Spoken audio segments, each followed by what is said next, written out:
I'm Nicole Bako, and I'll be your host today. Today's guest is our very own Nathan Long, and our topic of the day is how to find a private lender. Before we get into our topic, I just have a few slides to show you about who Quest is and what we do.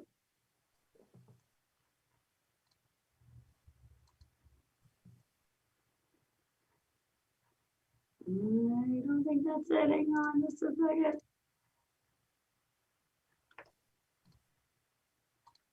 There we go. All right, here we go. Stand by for technical difficulties. It looks There small. we go, guys. All right, so who is Quest? Wrong screen. Oh, Yeah, you're showing the where you got the slide screen on. sorry about that. So unshare and go back. Stand by, people. Aha, All good? looks good. There we go. All right, now we can start. All right, so who is Quest and what do we do? We are the largest self-directed IRA custodian in Texas.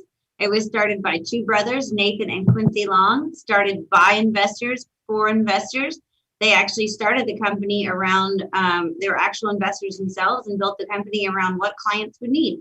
We have over 20,000 active investors, clients around the country, so we are able to service all 50 states. We have $2 billion under assets under administration.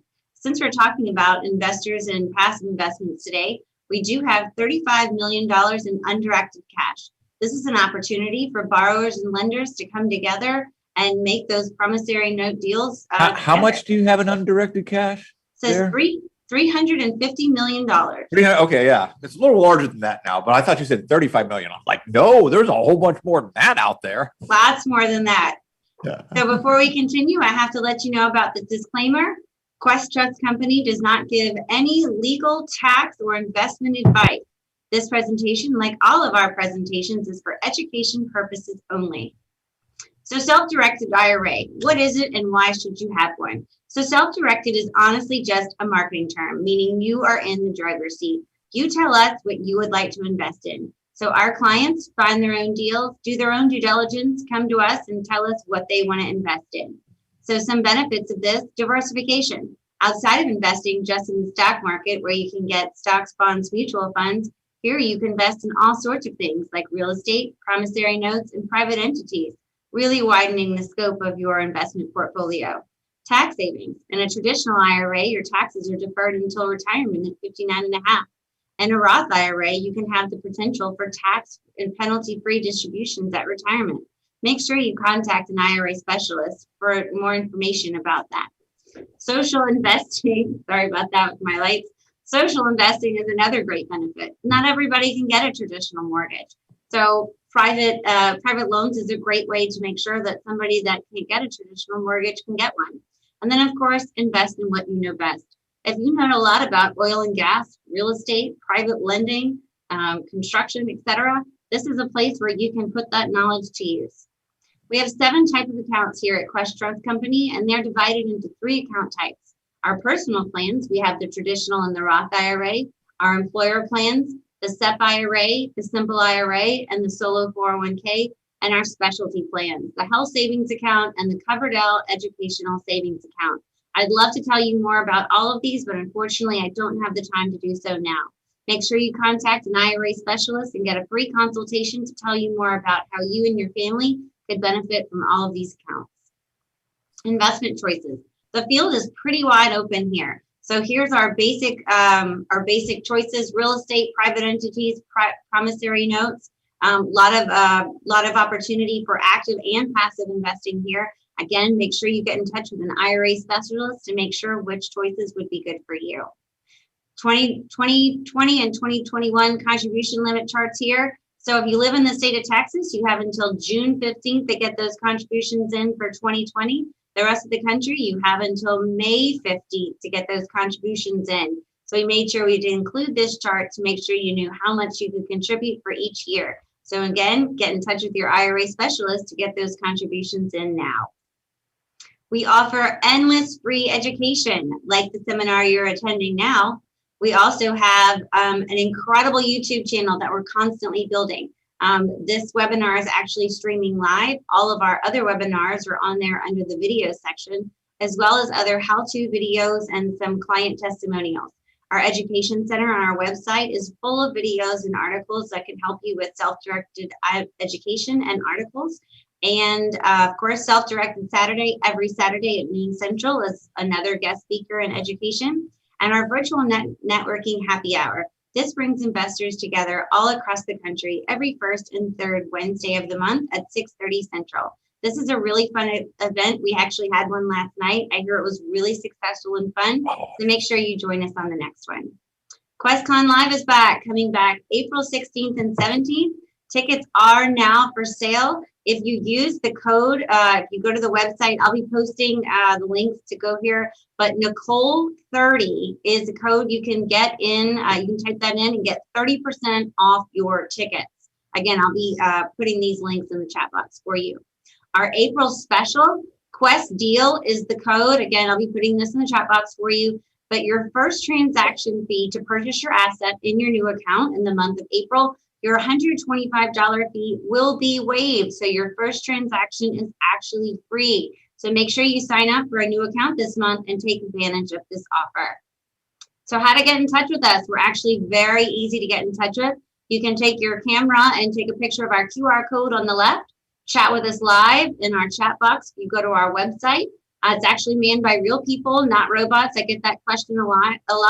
It's actually me and some other associates here on Tuesdays and Wednesdays. I'd love to chat with you. You can actually call us. I love our phone number, 855-FUN-IRAs. We do really make this fun and exciting to invest for your retirement.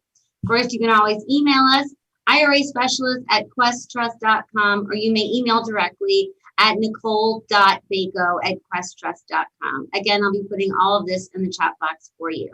So without further ado, we have the man and the topic of the hour, Nathan Long. Hey guys, Nicole, you're getting really good at that, man. You buzzed right through that information. I'm proud of you. Thanks so much. It makes some of the stuff I get to talk about different. The problem is, Nicole, I got about 12 slides on my presentation today. And what I'm really looking to do is to try to engage some participation from the audience. So if they have questions or having problems in a certain area of something I bring up, I want them to type it into the chat box because we can't unmute everybody, right? It'd be too hectic. But if you type your question into the chat box, what will happen is I want you to then share your video so I know that you're up there, Nicole, and ask me a question. You got it. Stop my speech in midstream and ask me a question. You cannot interrupt me enough times.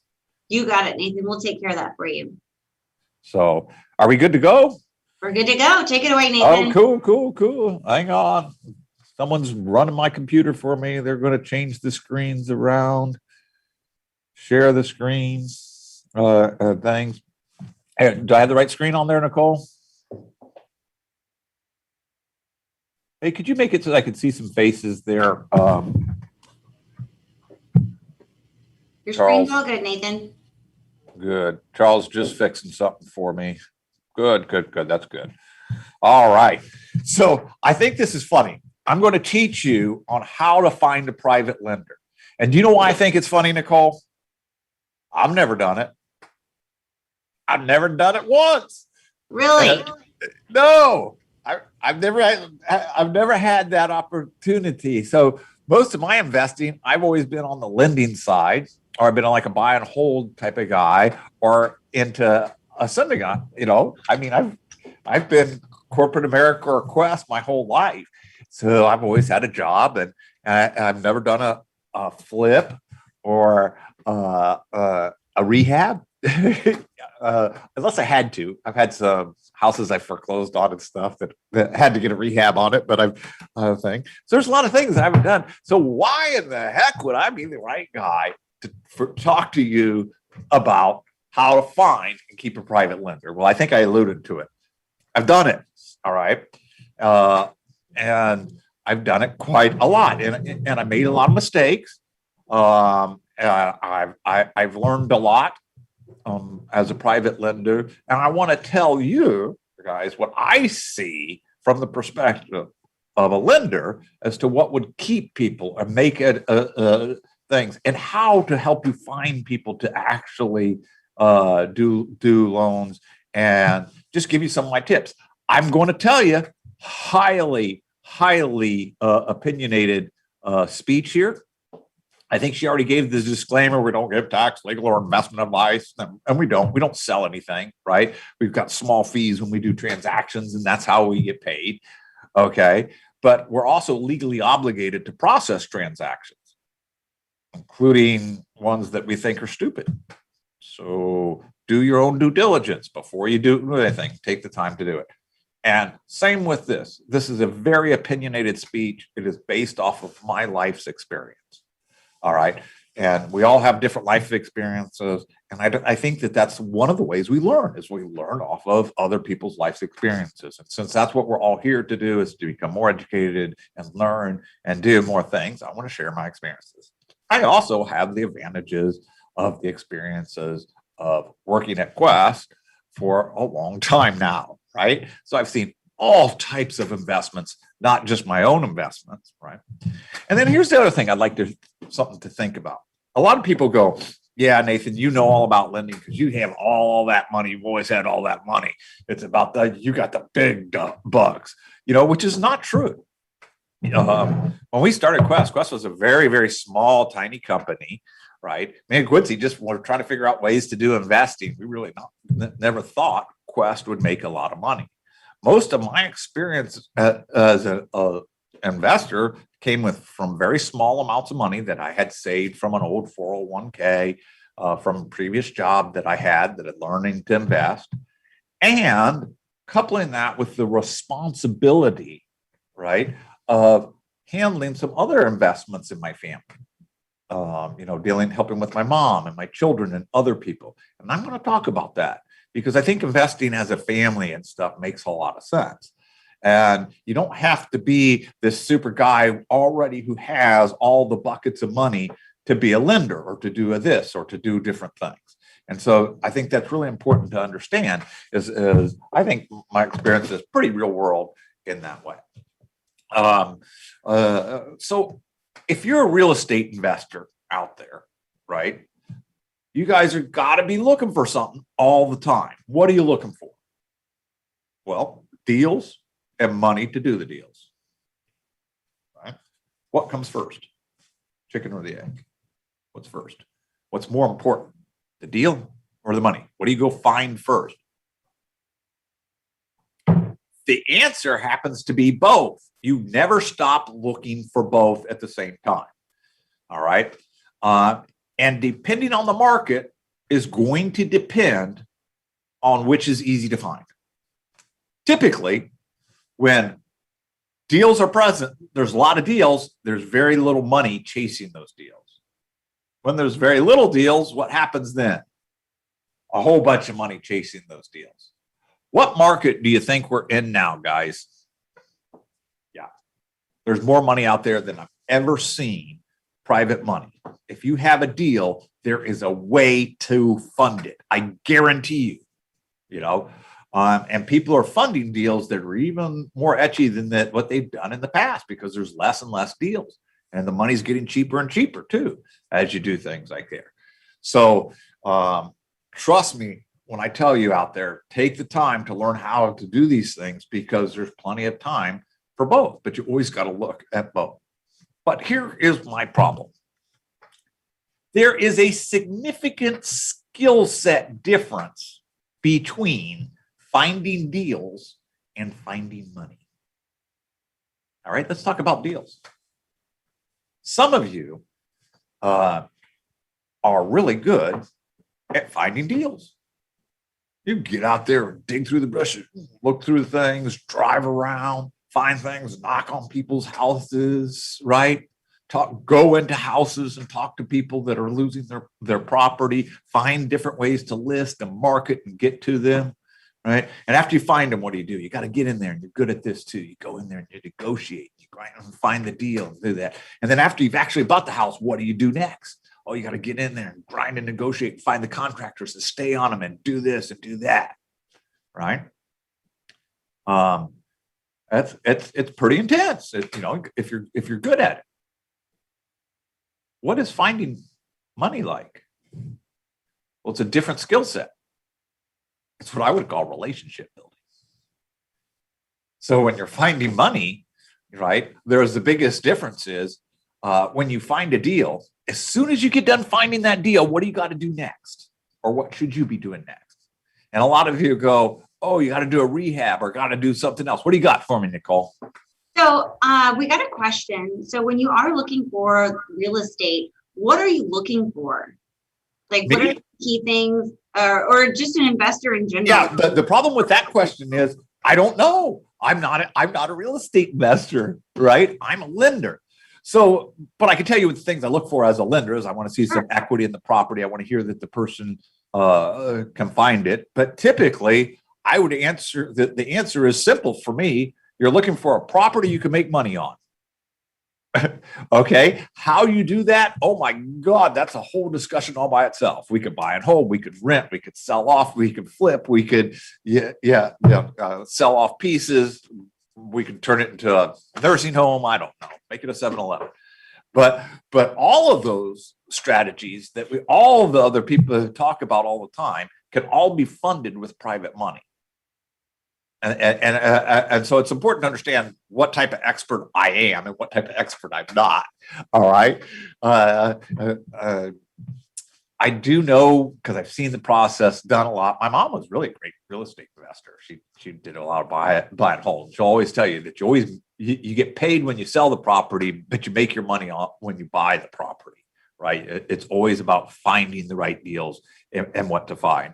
And so the real trick is knowing a deal when you see one, especially in a changing market. Because what was a deal, what was not a deal 6 months ago is a good deal today. Do you understand? You know what I mean? So it's a changing market. That's tricky. That's really tricky. It's a great question, and I really wish I could give you a better answer. Thanks so much, Nathan. You betcha. So where was I here? I was talking about deals and money. And deals, you got to be a good negotiator. Money's a different thing. It is relationship building, right? Because when you find money, it's one thing's different. When you find a deal, you got to go out and do what? You got to do what? What do you got to do? Everyone says, oh, you got to go get a rehabber and you got to go get this. That's not the answer. The answer is you better go find another deal. Why? Because when I get done with the rehabber and all this other stuff and sell this property or whatever I'm going to do with it, I'm going to be unemployed if I'm open. You see what I'm getting at? You got to find another deal, another deal, and another deal. When you find a lender, you found one, right? A good lender will not only fund that transaction, but many transactions for you. It's the art of creating a private bank. Imagine yourself as an investor being able to walk up to any type of real estate that you come out to, any type of deal, in any circumstances, as long as you know that you can make profit on it, if you can buy it, you have the buying power to just buy it instantly. That's powerful. That's what we're talking about today, is coming up with unlimited amounts of money to fund your deals, right? Well, how do you find private lenders? Well, I could tell you one thing, how you don't find them. You can't call someone in Quest and say, hey, can I get a list of all those people? I heard you got $400 million sitting there. And we do. But it's self-directed. So we're like a bank. You just imagine going into a bank and walking up and asking the teller, hey, how much money do you have in his account? You know, can I get his name and his address? No, there's banking laws and privacy laws and all those other things. So I would love to give you that list, because if a whole bunch of people got your names and you got some deals and we could all put it together, then guess what? I would make money because a bunch of people were doing deals and we make fees. What's your question? Sure. So we have a question from Gilbert, and he says, what would be your advice to someone looking for money for deals, but has never done a deal by using someone else's money? Oh, good. I'm going to get into that. That's basically what I'm going to talk about, Gilbert. All right. And I'm glad you asked, because so many people are timid about this. Right. And I will tell you, I will loan money personally as a private lender. I know a lot of people in my position that will too, even to a younger investor, if you've got the right deal. If you've got the right deal. And I'll talk a little bit about that in a second. Okay. All right. So where do you find someone like me that likes to lend money? That's maybe familiar with it or maybe not familiar with it. Well, there is different ways to find them. One of the ways is we do try to open up avenues for avenues for you to meet our clients. We hold events. And as we hold those events, what we like to do is we'll hold the event and invite people, invite our clients to come out. And then we do some education on topic, and they vary many different times. And we'll try to come. Well, COVID kind of killed a lot of that, though I'm really excited. We're going to have live events again soon. As COVID approaches, a good investor friend of mine actually bought the building that I rent Quest from here in Houston. And we've always had a big classroom, but he made the rest of the building real big. So we're going to have some fun, big events coming up. I'm really excited. He's almost done with that. Thanks, Tom. But that's one way is you come to our events and learn how to talk to some other people that are doing this and presenting it. Other good places to find them are local RIAs, right? Or investor meetups. But I think another good thing is learning how to talk to people who aren't in those things, right? Most people out there would be interested in loans secured by real estate that they can get an above average interest in if they only knew it and understand how to do it. So some of that is learning how to talk to those people. And that's a little bit about what we're going to talk about today. But I'm going to give you some other little tricks if you want some little sneaky things. All right. So, and this is true of every self-directed custodian, not just Quest, hint, hint. Okay. Is you can often solicit this way. If you're really looking for the events, right? You're looking for the people, Quest clients. How do you find them? Well, there are public records, and you can look into the public records. What are you looking for? Look for deeds and deeds of trust. And then how would those deeds and deeds of trust be vested? Well, when they buy it inside of an IRA, it's vested in the name of the IRA. So if there's a property or something in there that's vested in the IRA, it might be vested something like this: Quest Trust Company for the benefit of John Doe IRA, Roth IRA 1, 2, 3, 4, 5, whatever it is. That's how it's on the title there. So if you do title searches, you can actually come up with assets that are owned by people. Now, one more stat: custodians have a responsibility to pass on any information that is sent to them about that asset. So you could look up the name John Doe. That might be difficult or whatever, but you could just send a correspondence directly to Quest, and Quest would have to pass that on to John Doe. And the same with all other self-directed companies. Little inside fun tip there. Did you have another question there? Nope. Okay, moving on. Nope, that's just yet. Yeah, I saw something flash, so it was just in the corner of my eyes. So some of the things, unfortunately, to understand about being a good borrower or creating this mythical private bank that I like to talk about, right, is you can't have any shortcuts. You have to commit to being a good borrower to your lender, because you're not just trying to do one deal. You're trying to set it up to do deal after deal after deal. So some of the things that you might do on the other side of the coin, right, would be, negotiating. You might be softer on this side of it. It might not be going after the cheapest interest rate, especially on the first deals. You might want to get them used to the relationship a little bit first. Might want to dance a little bit. I will tell you too, couples that are real estate investors together, this can be very successful or destroy a marriage. But it's successful whenever you've identified your different duties and you guys stay out of each other's kitchen, right? Usually there's a gatherer, hunter, and someone's like. So often this works because one of the two persons in there may be better at building relationships, where the other person might be better at negotiating type of styles. And so that often works as well. But thanks. So it is all about your relationship with a lender. Now, if you think about it as a relationship, imagine just like, well, how do you start a good relationship? You know, it doesn't start, 900 miles an hour, right? And say, I want to start a relationship. What do? Well, I need a girl. Really? Where do I get those? They're at the bar, right? So I put on a nice clothes, put some stinky stuff on, and look good. Walk into the bar. Up, there's one. That's the one. Walk right up to her and say exactly what's on my mind. How's it going to work for me, guys, ladies? Nicole, is that going to work? Not so fabulously well. Not so fabulously well. No matter how good the stinky stuff is I put on or whatever, it ain't going to work so well. What do I really have to do? I have to come in and maybe smile. If I get a smile back, I can talk. And something. If I don't say something too silly or say something funny or get another smile, I might be able to offer a drink. We can have some drinks and we can talk. Maybe a little bit later, we can, get a phone number. And then later, if I don't text something that's too stupid and text back and forth, maybe we're going to have dinner and talk. And maybe eventually I might have broached that subject that I originally wanted to talk about. Right? It maybe doesn't have to be quite that complex, but it does have to be that slow and caring. Right? Because the other person has to feel comfortable with who they're doing business with first. All right. And most of the time, when you're doing your first deal with an investor, you're typically looking at the tip of the iceberg.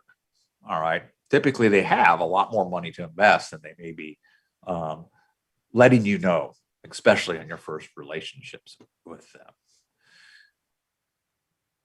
This is one of the keys that will help you. And this is where Quest can help a lot in developing these relationships. Okay. I think Nicole mentioned it. There's a lot of different types of IRAs. There's traditional and Roth, and people get confused a little bit. And then they might have employer plans like a SEP or a Simple or a 401k. And then we have these really cool specialty accounts, HSAs, covered Ls, things. And all of these can be self-directed. But you're going to have very limited knowledge or experience on your ability to be able to talk about different types of accounts and what to do. So what do? Okay. Well, you bring in an IRA specialist. It's free to pick up the phone at any time at Quest and talk to an IRA specialist, whether you're a client or not, right? We want to help everyone be educated and understand. This is one of the tricks to being a good borrower, is using professionals and know how to use them. By using professionals and how to use them, you become better. So what happens? You have a conversation with someone. Hey, what are you doing with the stock market money? Well, I was up here, down here, I threw that damn thing in the door. I hadn't looked at it for a year. You'd be surprised at how many times you hear that. All right. I was doing that too, but I'm kind of into real estate investing. I buy things, fix them up, and flip them. And what I've been hearing and reading about and doing things is loans secured by real estate. So what, rather than me going to the bank, I can go and I borrow money from people's retirement accounts. I can secure it by that property that I've owned. And I'm here in Texas, for those of you that are here in Texas, I'm here in Texas, right? And it's really easy to foreclose. The lender has a lot of responsibility, so it's easy to talk to people about. And it's really cool because I often do that also with my IRA. Sometimes I'll buy real estate with it, but sometimes I like to lend with it too, because I can get this above average return secured by real estate. And if they didn't pay me, I know what to do with it. I got a house, I take it. Works really well for me. A lot of times people are like, that's interesting. Would you like to hear more about it? Now you can sit there and pitch them on it. Say, how I learned? I brought in Quest. I brought in Nicole from Quest. Then what happens? Nicole comes on. Nicole, very smart, very educated here, working to be a certified IRA specialist here at Quest, has lots of investment experience as an investment advisor, managing other things, 401k. She could speak to it. She's just an example of what an IRA specialist would be like at Quest. When she comes in, she's going to specifically talk to the person, and she has no horse in the game, right? There's no horse running. So she's just honestly going to fill out information, given things. What she's going to say, she's going to say, hey, what do you got? Oh, you got that old 401k. What other types of accounts? Oh, your wife had a 401k and your son had a 401k or a little Roth IRA. And guess what? We can also use that health savings account and the Coverdell education account for little Johnny. And there's a big advantage whenever we do this. What happens is we can partner these things together, even these little tiny accounts. We can partner them with the bigger accounts, and we can allow them to get that above average interest too. So that was like, now, as the borrower, she's just opening up the coffer for you. Do you get it? Every account that she figures out, that's a new one there. As the lender, this is amazing. It helps so much. First of all, sometimes you don't have enough money in one account. You can put these other accounts in there and fill it up and be able to do a deal that you couldn't do. But also it allows the larger account to carry the little account. And so that you can make more money even on your smaller accounts like health savings accounts and education accounts. But then there's this magic extra benefit for both borrower and lender, and that's the education. See, what's happening is as I do this, and I'm talking about all these different accounts, what's really happening, I'm talking to all the different people. I'm not just talking to Bob about his retirement account. I'm talking to his family. And we start a process of learning wealth building, which is different. And all of a sudden, you become a key factor in this family's ability to build wealth. And you've brought all this to them. You're bringing loyalty and things. And all you did was say, this is Nicole. She's the one who taught me who I know. Brings up that level of thing. And for me, what's happening here is I get to teach something amazing. A lot of people might know my son is an IRA specialist here at Quest. He is a good investor. He has a lot of knowledge, certified IRA specialist, smart kid. Anyone talk to him, I'm told all the time how smart he is, right? And he was just like that at 18 years old. No, that's not true. Nicole, I should show you some pictures. He had long hair, big old, day he turned 18, he got a giant tattoo of a guitar here, always wore ripped jeans. He did stand-up comedy and played in a band. That was Derek. Can you imagine me trying to talk about investing to Derek? Not then. No, not. Like, you got kids. You get what I'm saying, right? I do. I do. All right. So my point being is, how did I get through to Derek? How did I get through so that he has all this knowledge about investing now? I went to him. I was like, son, guess what? You're working at Pizza Hut now. You got some earned income. I'm going to give you $5,000. He's like, dude, cool. And I said, but I'm going to put it in this Roth IRA, and it's for your retirement for when you get to be 59 and a half. And I'm going to put myself in as a power of attorney on it so that I can control the investments. But I'll send you a statement every year. He's like, dude. Then I did it. I took his little Roth IRA and I partnered it with mine. All the time, I would send him little statements about what investments we were doing, how to think. And somewhere in there, the light bulb clicked, right? Usually it's about the time that they really have to start working hard, to get out of college and work really hits them. They're like, wow, this is really hard. Hey, money's growing all by itself. Wow, this is really hard. And he wanted to learn it, and he learned it well. But that advantage is amazing to you. It's also helped in my relationship with like my parents, because we're investing and partnering our money too. So we talk about money and things like that. So as we've had deaths in our family and things happen, it's been very easy. There's never any fighting. Everyone knows where the money is and things and everything else. We as a family invest and build our wealth together.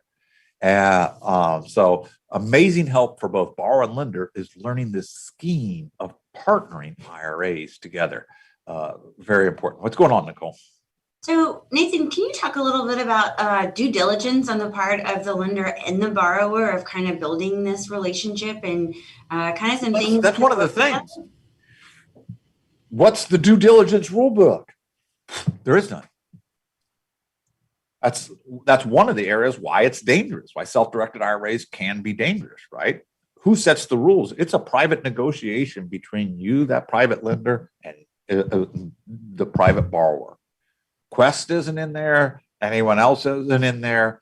And there's too many factors in there for someone to mitigate it. Now, one way to get around this is to use coaching, right? You can pay for the coaching at these different things, have coaches come in to help you go through your first deals.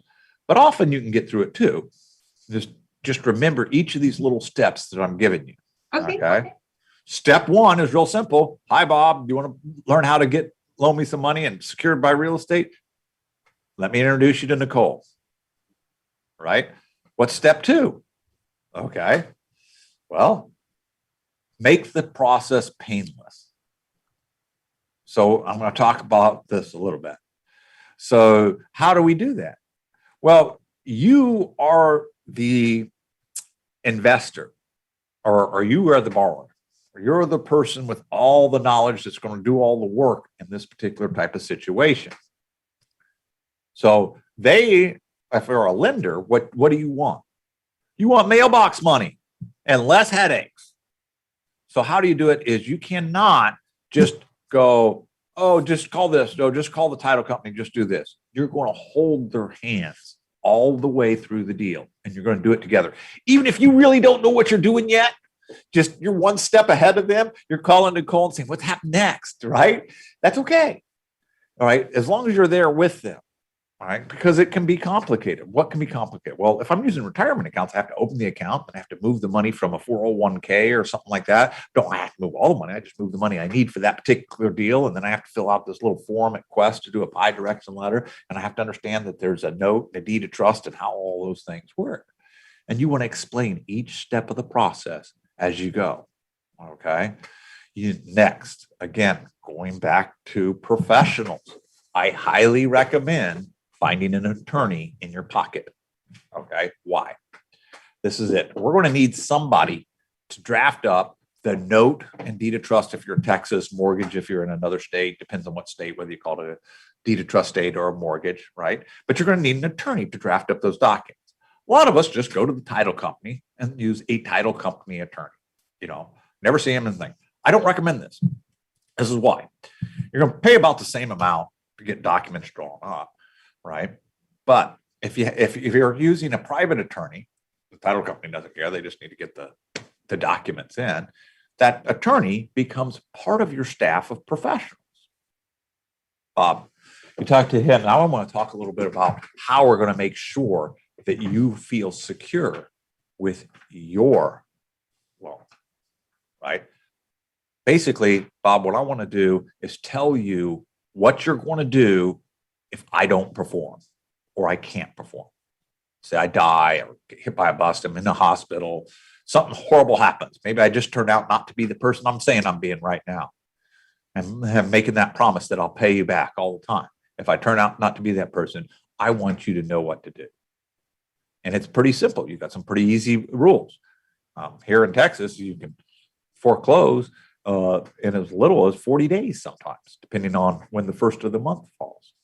Well, who would help you do that? Well, it's the attorney that I'm hiring. What's going to happen is during this process, there'll be some expenses that I'll have to pay. Now, I do pay them out of the proceeds that come from the loan, right?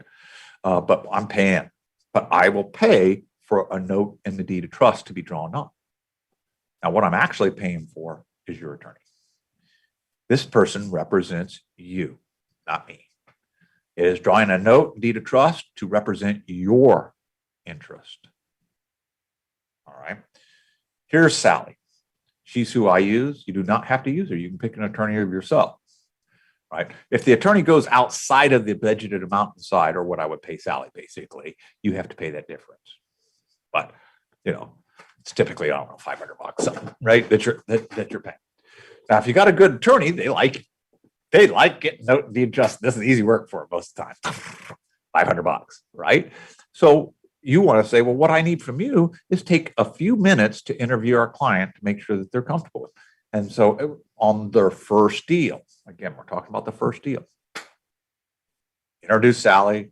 I says, listen, this is what I'm going to do. I'm going to make things, and I'm going to give these title instructions to the title company. I'm going to tell them to make sure that there is insurance on the property. I'm going to tell them to make sure that they've titled it correctly. I'm going to check to make sure that they're doing things, and I'm going to draft the note and deed of trust, and I'm going to give them payment instructions.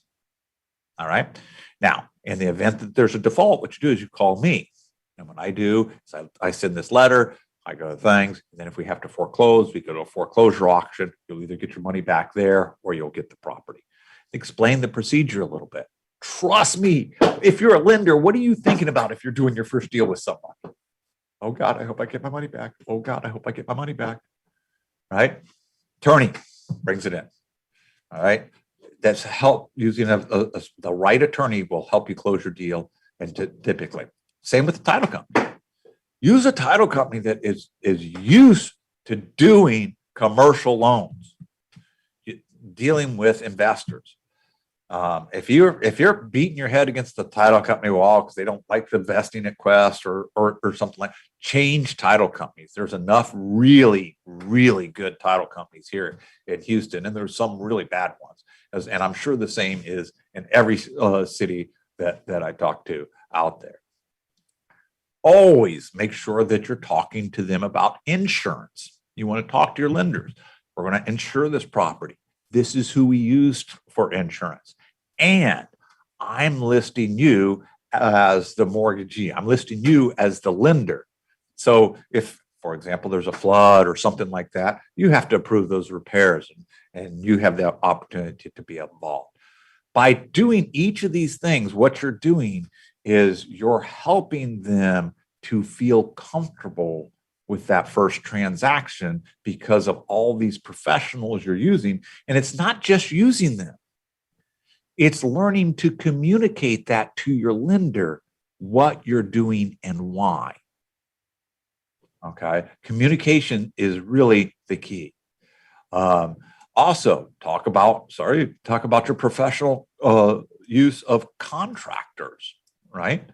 I always use different contractors and things. Even, you don't have to be solid with it, but talk about, I typically like to use this for this and this and that, or I have my own crew that does this part of it. Talk to them about your level of experience that you have to do with contractors. Be openly honest in each and every one of these areas. Remember, you're not just trying to get them to do one deal, you're doing a relationship, which means that they have to be honest. If you are a new borrower, be honest. This is, I'm using, I'm not too familiar with them, but I think they're going to be good. This is what I'm hoping to get out of them, blah, blah, blah, blah, blah. Just be honest as you can, but make the process as painful as you can. Oh, that slide wasn't supposed to be in there. All right. That was from a completely different PowerPoint. Sorry about that, guys. Anyway, here we go. Always be communicative. I started to talk about this, and this starts right from the beginning, right? And always give good and accurate information. And this starts with the comps. When I'm going to ask someone for private money lending, I'm going to explain to them why I think it's a good deal. Well, if I explain to them why I think it's a good deal, is I'm going to say, I'm going to buy it for this. This is, what I think it's going to repair for, and this is what I think I can sell it for. I'm just going on a flip deal. You might be doing the same thing on a rental property or commercial deal or something else, but I'm just using a simple flip deal in my head. Then you're going to show comparable sales in the other area. Make sure those are accurate. Make sure that they're not fluffed in any way. Often what's happening for me in these private deals is we're not going to use an appraiser. We're going to save that expense for the investor. Why? I'm a pretty experienced real estate investor. I'm usually investing in areas that I'm pretty familiar with. I know how to check comps pretty well myself. And so as long as you presented me good information, I can check it out. I just don't think it's going to be necessary to go through that expense. It's going to save you some money. Now, some investors might want to see an appraiser, especially on your first few deals. Again, probably worth spending the expense for it if it's going to happen. Again, that expense is going to come out of the loan. Don't be afraid to ask for enough money to make sure that if you feel like you have to fluff your comps, I'm going to tell you, maybe you need to go back and look at your deal. Maybe it's not really a deal. Think of it that way. All right. So, and if a lender comes to you and your comps are ever fluffed, you're done. You're done. You're never going to do another deal with the guy, even if if he thinks that you've lied about the comps, he's just going to think that everything else is things. Okay. Here's the next thing that happens.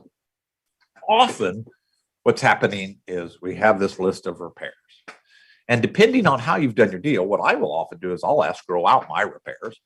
In other words, okay, Bob, here's the money to buy the house, but you got to do the first. You got to get that roof fixed, and I'll give you the money for the roof. You got to get that fixed, and I'll give you the money. In other words, I'm paying it out, scaling it out. You want to have a scale of what you're going to do. You want to have a scope of work, and you want to share that with your lender. All right. Now I'll tell you something. Often I have this scope and it's a scale, and I'm going to pay this out here, and I'm going to pay this out here, and I'm going to pay this out after here. The investor goes and gets the deal, and what happens? Well, we were going to repair the roof, but we couldn't get to it because we had to do the slab first or something. I don't know. We found a slab problem, and we did something else first, right? So it changes the order of things. I'm flexible as the lender, as long as they pick up the phone and call and say, this is what I've done, this is what I've done, and then we just kind of redo our list. It's really easy to do. Okay. But this is sometimes what will happen. You'll buy the house, you'll go out and apply for your permits. You're waiting for your permits while your contract and your crews are working on other houses. What's happening? The house is sitting there. What's your lender doing? First time he's done a deal with you, what is he doing? He's driving by that house every day. Nobody's doing nothing. It's just sitting there. Those weeds are getting kind of long. You see what's happening? They're worried about the property. They're thinking about it. If you simply tell them by sending little emails as you go along, hey, this is what's happening, what I'm doing, you'd be surprised at how much that helps you to build confidence with your buyers, including the rehab schedule and everything, like I said. And as things change, share it with them. It literally from your phone takes a minute to send an email. Other things to talk about. You want to talk about payments, how you're going to make your payments, when you're going to make your payments. I always suggest making monthly payments. All right. And you go, well, why? Well, because I don't get paid to the end. Why would I want to pay someone else, when I'm not getting paid right now? Right. I get paid when this job's all done. Well, the answer is twofold. One, if something happens to you and you have a loan that doesn't have monthly payments on it, there's no active default. So there's no way to go in and foreclose. So you tell them, I'm going to make monthly payments, not only so that you have the cash flow you're looking for, but also it protects you. Does that make sense? Again, it's one of the things that makes them feel good. The other part about it is you'll attract a lot more lenders, especially when you're talking about the retirement area, because a lot of people are looking to live off that money. It's cash flow for them, right? My mom's that way. She lends money out. What does she do? She lives off the payments that come in. So they want those monthly payments. That makes sense? All right. Say, yeah, but where do I get the money? Well, if you're smart, you've borrowed enough, right? And you've overpriced your repairs, because you should always try to estimate your repairs as higher than they should be, that you should have enough money in the loan to make the payments. The cost of borrowing should be just factored in, just like a counter or something else into the deal itself, honestly. But share them. And here's one other thing about payments. You want to talk about how they will be made, when you'll make them. And what I mean by that, I'm going to make all your payments through Quest online portal. This works really well if you do it this way too. You just jump online and put it there. And let's say you've used 6 IRAs and partnered them together, but your payment, you only borrowed $90,000. Your payment's $900 a month. Okay. You just send $900 and Quest will cut that up according to the percentages that they have there. So we'll talk about how you get paid. I like electronic payments, right? Checks don't get lost in the mail, when you're going to get paid, and when the first payments would come and what would happen.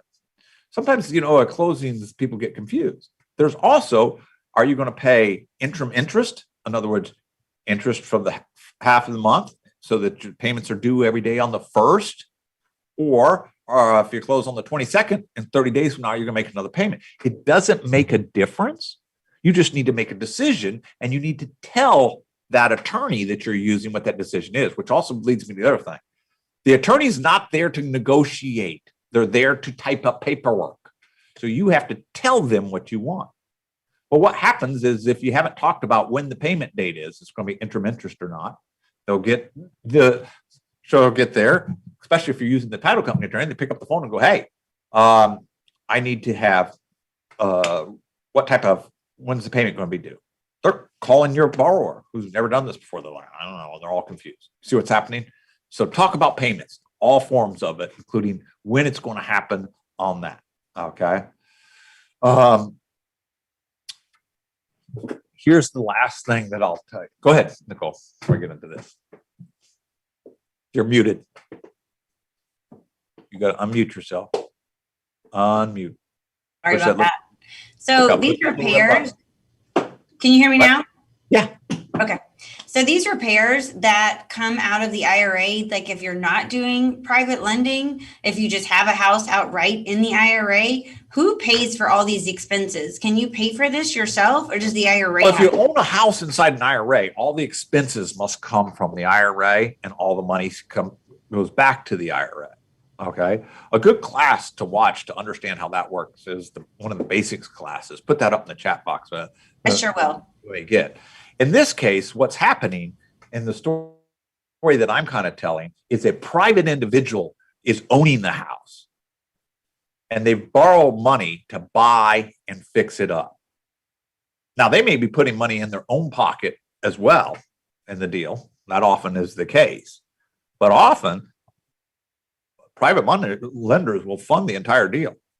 All the money needed to do the deal, all the money needed to do the payments. It's not that unusual to do that if you've got enough equity in there. You've worked hard finding the deal. So you're kind of getting two stories mixed up. Am I owning a house in my IRA? No, what you're actually owning in this case is a loan in your IRA. All right. And the reason why I escrow out money is because I don't want to give all the money at once to an investor, because he may have several different projects and might end up using my money on some other project or something like that. It increases the chances of something going wrong. So I want to see some work done before I give the next set of money on there. And I've changed that up in different times and things like that. Does that help? Hopefully that answered your question. If not, grab Nicole again and we'll go from there. All right. I would also tell you one last thing about payments. Another great thing to do. One of my favorite private lenders that I have way too much money out to is really good at this. This happens to be a couple, so they, husband and wife type thing.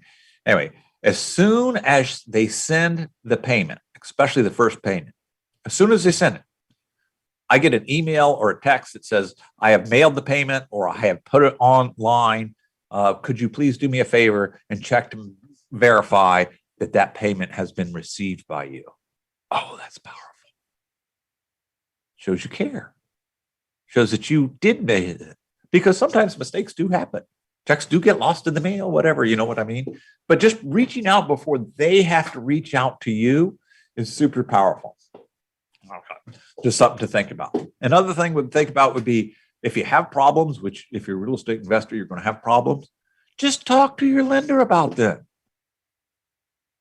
Just tell them what's going on. 99% of the time, things can be fixed. I've had people come up and run out of money. Call me up and say, man, I ran out of money. I'm trying to find some more money. Well, I'll loan it to you. It seemed reasonable at the time. A lot of times your lender is your best buddy when you have a problem. Here is probably also one of the most important parts of the deal. Pardon me. Is what to do when it comes time to pay it off. You see, at the end, what happens? You're done. You found a buyer, you listed it, the thing, you fixed it all up, right? We're going to close, you send everything to the title company, we're done. You're not done with your private loan. First of all, what's going to happen is the title company is going to call up and say, hey, lender, thinking that your private lender is a bank or something, we need you to prepare a payoff. Someone's never done that before. That can be complicated, even on an interest-only loan.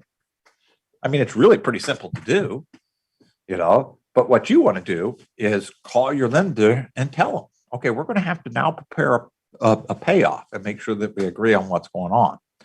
And you go through it. We start with the principal amount. We're going to be closing on the 22nd. So there's going to be this additional interest that occurred. You receive these payments so far, that things. So you can go over how to prepare the payoff with them and what should be on it and what we're going to be doing. And you're going to do it with them. This is so important. Okay. Help. And it will help to, it helps fix problems before they occur. I'll give you an example of one. That sounds kind of simple, right? But this is a very smart investor person, but you've never done a private loan before, that did a private loan. The terms were 12% interest, pretty good, no points. The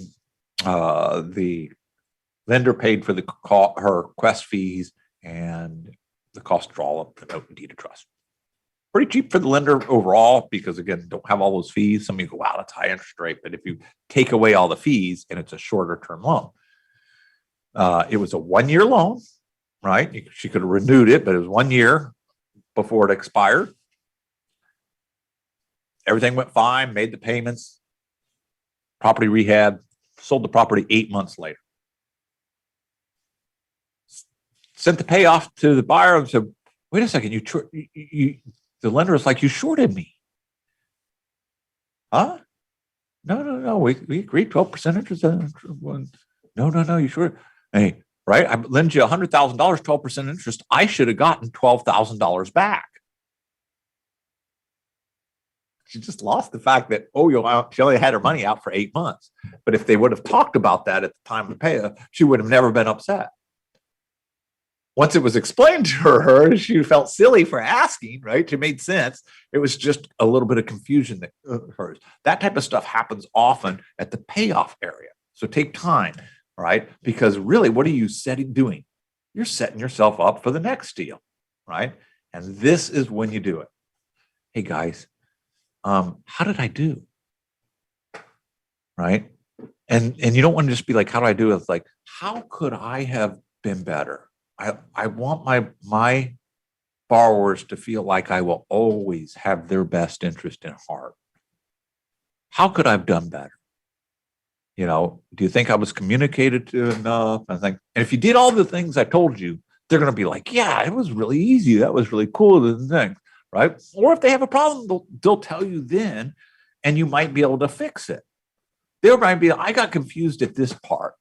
Oh, I'm sorry. Thank you so much for sharing that with me. I'll make sure that I don't do that again. And then ask the question. The two questions are, would you do it again? And it's almost always yes. And do you know anybody else that would be interested in loans secured by real estate with above average interest? Kaboom. It works, guys. I know I gave you a lot of information, and like I said, it's a little bit partial on there. Hopefully it helps. I think lending is a phenomenal, private money is the way to go for both. It's so good for the lender. It's so good for the borrower, and there's ways to do it. And there's all types of ways to get education on this. I've talked about a lot of things. A lot of our speeches have a lot more technical type of stuff in it than what I'm talking about today. So go to our website or pick up the phone and just ask to speak to an IRA specialist if you have more questions. It's free. They don't try to sell you anything. Trust me, guys, if we continue to educate you, we will capture all your business sooner or later because our customer service is really good and we do a pretty good job with things like that.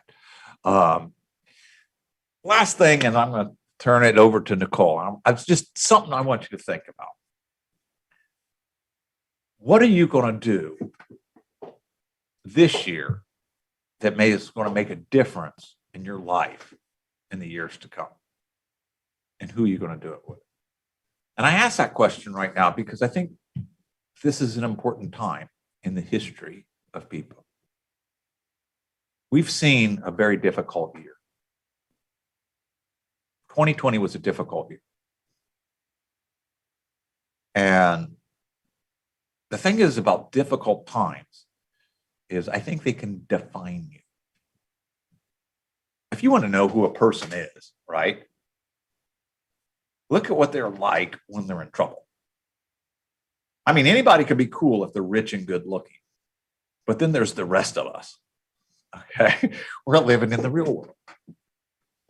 Well, I would like to take a minute and talk and brag for a moment about my company Quest, because we were hit hard in 2020. How? Well, first of all, how we make our money is transactions. So all the foreclosure auctions stopped and all the stuff down, so people had less stuff to move. So we were doing less transactions. 2020, there's less money rolling in the door. Also, interest rates were dropping. We get to make a little bit of money as that interest flows, just like every other bank. Well, there's really no interest coming in the door, and interest is in the ceiling. What else is happening? People are taking money out of the retirement accounts like crazy because they need it. They're having emergencies in their life. They're bleeding their retirement accounts out. And that's all we do is retirement accounts. So there, this is a struggling time for a company. What did Quest do? I have over 100 employees. Okay. First thing that we did is we did some things. First thing is we immediately started a work from home program. Came up with all the technology that we needed, equipment, sometimes internet, even furniture in people's houses. And how fast? Within days. Within days, we had most of our staff up and running in a secure position from their home. Some people couldn't. We left the offices open, but spread everybody out. We put air filters in everybody's office to help reduce possible spread at a mass thing. Then we realized a lot of parents were staying home with their kids and they needed extra time. So we gave every employee what we call personal days, 5 extra sick days, so they could just call in and deal with whatever emergencies that were coming up. We offered to pay for everybody's COVID testing, regardless if they had qualified for insurance or were part-time or full-time, and not only for them, for any member of their family or immediate family. We'll pay for it, so that they can be tested as often as they feel like they wanted to, even if it wasn't covered by insurance. We got pretty good insurance at Quest, so honestly, I didn't have to pay that much there, to be honest. But we paid for some. We gave our own stimulus package. We gave $500, or we gave money to everybody that made less than $100,000 at Quest. Got some money. Wasn't a lot, but they all got a little bit of stimulus in there. And people ask, well, how did you do that? How did you pay as a company for all those extra benefits whenever you're bleeding at money? Well, how I paid for them is I don't know. I didn't have to. I went to my staff. We're an open book company. Anybody that works at Quest can join our financial meetings that we have every month and see where we spent the money on. So this is where we're at. This was an especially trying time because we had just opened up as a trust company and we had to meet certain goals in order to meet our trust charter. Otherwise, we'd lose our trust charter, which means basically they shut our doors. All this pressure on us. My staff stepped up in every way that I can think of. They found ways to cut corners by reducing travel. They created some of the best events out there. QuestCon was one of them. Hundreds and hundreds of investments were figured out at the first QuestCon and every QuestCon event that's happened since then. People started doing deals. They kept educating. We just figured it out. In 2019, we did 519 live events. We almost did as many live events in 2020. We just did them on this computer, just like we're doing today and now, right? But they did other things. They not only did that, they figured out how to revamp systems. They took employees that no longer had work to do and found new jobs for them, and we created new systems and better things. We all now have created over 2020 the ability to pay things online. All right. So again, what I'm trying to get to is you want to surround yourself with the people that are going to be there, and you want to take care of those people, right? Because there will be tough times in your life. And if you take care of your people in tough times, we took care of our clients, we took care of our employees, and they took care of Quest. Both the clients and the employees all jumped in, and we did everything, and we made all of our goals, and we're all here, and we're all doing really, really good coming into 2021. So who are you going to surround yourself with going forward? And I just wanted to tell you, Nicole, and everyone else in my staff that I couldn't be more honestly proud. Thank you so much, Nathan. And I would just like to speak to that. I was actually hired in 2020, and coming back to work was a dream of mine that I had had for a few years after having to take some time off to be with my boys. Coming through Quest has really been a dream, and I've grown so much in just the short time that I've been here. I've been able to really hone in on my skills and expand in a lot of knowledge and education. Quest has really put so much trust into me and allowing me to really grow and to work on my public speaking and my sales. And just in our first quarter alone, we actually had our biggest quarter ever in Quest history. And I'm really excited that I was able to be a part of that. So thank you so much, Nathan. So how did they get more information and talk to us and watch some of our other classes? And how do they go to QuestCon? Because that's the coolest thing on earth.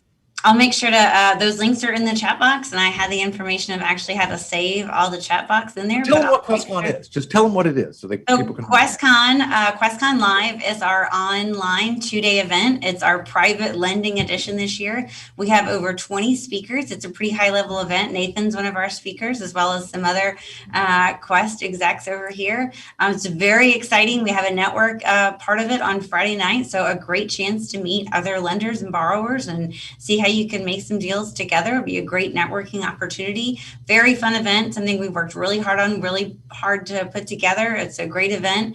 Again, Nicole 30 is a great way to get 30% off those tickets. I'll make sure most of the events we do are free. We sell tickets to our QuestCon and Quest events, but there's something that you guys should understand. We're not trying to make money selling tickets, right? We're trying to create an event, and there's costs that involve that event. And you guys are sharing that cost with us. I guarantee I've never had anyone come to me and say, "Oh man, that wasn't worth what I paid for a ticket or whatever," because we're going to bring the best speakers, the best things, and you will learn. I don't care how long you've been in this business. You're going to learn something. You're going to pick something up. I pick up deals every time, every single year. Sorry, Nicole, I get excited about Quest. No, it's a very exciting event. Absolutely. And I just put the link for QuestCon Live in there, and I put the code Nicole30 in there. So make sure you click on it. And I also have the link for all of our future events, our happy hours, all of our upcoming webinars. Talk about that real quick. Like happy hours. If you guys, one of the things is you go to an event, an education event, and you learn something, and that's cool. But I wanted to meet someone in the audience that can lend me some money. Right. Well, the way to do that is you go to the happy hours. Those are just straight up. Hey, my name's Bob. I like to invest money. Hey, my name's Jim. I need some money on this rehab, whatever it is. And those work really well for people sharing information. It's a really fun event too. Everybody has, a glass of wine or a beer, and it's about an hour and a half. Everybody gets roughly a minute, depending on how many people we have on there, to get their time in the sun, get a little camera time on there. A really, really fun event. I've done a couple myself, so make sure you come and join us there. We have someone in the chat box right now sharing information about private lenders in attendance. So. Yeah, we welcome that. Getting started already. So thank you everybody for attending our weekly webinars here at Quest Trust Company. Okay, so no more questions at this point. I was either brilliant or baffling, one of the two. I don't see any coming in. Oh, once, twice. 3 times a lady. Okay, see you guys. All right. Thanks so much for joining us, guys. Have an amazing afternoon. We'll see you here next week, same time.